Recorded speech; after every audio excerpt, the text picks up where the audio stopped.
الله معكم أحبائي. ماذا لو كان الاختبار القادم لحلف الناتو لا يبدأ بدبابات تعبر الحدود، بل بطائرة مسيرة أوكرانية؟ هذا واحد من السيناريوهات التي تحذر منها ليتوانيا وبولندا، بالتزامن مع تقييمات أمريكية تتحدث عن احتمال أن تحاول روسيا يوما ما اختبار تماسك الناتو من دون الدخول في حرب شاملة معه. لكن المفاجأة هنا، المسيرة قد تكون أوكرانية الصنع، بينما لا تكون أوكرانيا هي من أرسلها. كيف؟ ولماذا تتجه الأنظار تحديدا نحو بولندا ودول البلطيق؟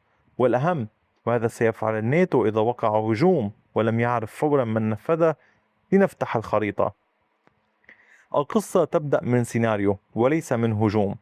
أول شيء يجب توضيحه: لا يوجد هجوم روسي على الناتو، ولا دليل علني على قرار روسي بتنفيذ السيناريو الذي سنتحدث عنه. القصة تبدأ من تقييمات وتحذيرات ظهرت في الولايات المتحدة وبولندا وليتوانيا، والفكرة التي يجري بحثها بسيطة لكنها دقيقة للغاية. ماذا لو أرادت روسيا في مرحلة ما اختبار تماسك الناتو بعملية محدودة بدل مهاجمته عسكريا بشكل مباشر؟ لاحظوا الفرق. دخول قوات روسية إلى دولة عضو يعني أن الجميع تقريبا يعرف ماذا حدث، لكن مسيرة أو هجوم أو حادث غامض، هنا المشكلة ليست فقط في كيفية الرد، المشكلة تبدأ قبل ذلك. على من سترد أصلا؟ وهنا ظهرت قصة المسيرات الأوكرانية، وهذا يأخذنا مباشرة إلى ليتوانيا. الجانب الليتواني تحدث عن معلومات تشير إلى سيناريو قد تستخدم فيه روسيا مسيرات أوكرانية الصنع وقعت في أيديها ضد بنية تحتية حيوية في دول البلطيق. فكروا في المشكلة التي يخلقها ذلك. تقع عملية ما، يتم العثور على مسيرة أوكرانية الصنع، لكن السؤال يصبح: هل أطلقتها أوكرانيا فعلا، أم استولت عليها روسيا سابقا؟ ومن أين انطلقت؟ ومن كان يتحكم بها؟ هذا تحديدا هو عنصر الغموض في السيناريو الليتواني. لكن حتى لا نخلط الأمور، هذا تحذير ليتواني وليس دليلا على وجود عملية روسية قيد التنفيذ. واللافت أن ليتوانيا ليست وحدها التي تحدثت عن الأمر، بولندا حذرت أيضا.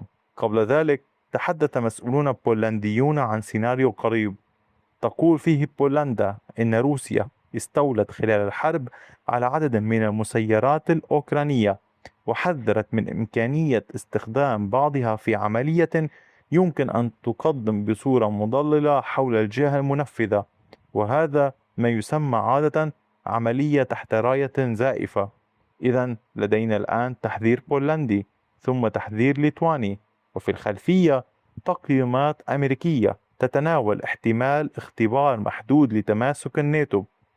وهنا قد تقولون: لماذا كل هذا التركيز على ليتوانيا وبولندا؟ الجواب موجود على الخريطة. انظروا إلى هذه المنطقة. لدينا هنا إستونيا، لاتفيا، ليتوانيا، ثلاث دول في أعضاء في حلف الناتو. إلى الشرق روسيا وبيلاروسيا، هنا بولندا، هنا كالينينغراد الروسية. لكن أهم نقطة أريدكم أن تنظروا إليها هي المنطقة بين بولندا وليتوانيا. هذا الممر يربط دول البلطيق ببقية أراضي الناتو، وهذا يجعل المنطقة شديدة الأهمية عسكريا. لذلك أي حادث كبير هنا يمكن أن ينتقل بسرعة من كونه مشكلة تخص دولة واحدة إلى سؤال يخص حلف الناتو بالكامل. وهنا تبدأ المشكلة الحقيقية: هل ستفعل المادة الخامسة فورا؟ لنفترض فقط كمثال نظري أن مسيرة أصابت منشأ داخل دولة عضو في الناتو، هل يجتمع الناتو بعد 5 دقائق ويعلن الحرب؟ لا. أول شيء يجب معرفته: ماذا حدث؟ هل كان متعمدا؟ من نفذه؟ ومن أين جاءت المسيرة؟ وهل توجد أدلة كافية لتحديد المسؤول؟ وهنا تصبح عملية محدودة وغامضة، مختلفة تماما عن هجوم عسكري تقليدي، لأن الناتو قد يواجه سؤالين بدل سؤال واحد: ليس فقط كيف نرد، بل هل نعرف أصلا على من يجب أن نرد؟ وهنا نفهم معنى كلمة اختبار. ماذا يعني اختبار الناتو أصلا؟ عندما نسمع اختبار الناتو قد نتخيل دبابات روسية تتجه نحو الحدود، لكن السيناريو الذي نتحدث عنه أو اللي تتحدث عنه هذه التقييمات مختلف. الاختبار قد يكون سياسيا بقدر ما هو عسكري. هل تتفق الدول الأعضاء في الناتو بسرعة؟ هل تتفق على هوية المنفذ؟ هل تتفق على حجم الرد؟ وماذا يحدث إذا قالت دولة إن الأدلة كافية بينما قالت دولة أخرى إنها تريد مزيدا من التحقيق؟ هنا يكون الاختبار الحقيقي هو تماسك القرار داخل الحلف. ولهذا قد يكون حادث صغير نسبيا أكثر تعقيدا سياسيا مما يبدو على الخريطة. وما علاقة أوكرانيا بكل ذلك؟ هنا الجزء المهم. هذه القصة ليست منفصلة عن الحرب الروسية الأوكرانية. روسيا تخوض حربا واسعة في أوكرانيا، وفي الجهة المقابلة بولندا ودول البلطيق من الدول الموجودة على الجناح الشرقي للناتو والداعمة لأوكرانيا. فتح مواجهة تقليدية مباشرة مع الناتو سيكون انتقالا إلى مستوى مختلف تماما. ولهذا تركز هذه السيناريوهات على شيء أقل من الحرب الشاملة: مسيرة، حادث محدود، وإلى آخره. شيء يمكن أن يختبر رد الفعل من دون أن يبدأ بالضرورة مواجهة عسكرية واسعة منذ الدقيقة الأولى. وهذا هو سبب أهمية هذه التحذيرات، ليس لأنها تثبت أن حرب روسيا والناتو قادمة، بل لأنها تكشف نوع السيناريوهات التي تستعد لها دول الحلف. وماذا تقول روسيا في كل هذا؟ بالطبع هناك جانب آخر للقصة. روسيا تنفي وجود نية لمهاجمة دول الناتو، ورفضت مرارا تحذيرات غربية مشابهة. والرواية الروسية تقول إن تصوير روسيا باعتبارها خطرا على دول الحلف يستخدم لتبرير زيادة الإنفاق العسكري وتعزيز وجود الناتو على الجبهة الشرقية. اليوم لدينا موقفان مختلفان. دول في الناتو تقول علينا الاستعداد لهذه السيناريوهات، وروسيا تقول هذه المخاوف غير مبررة.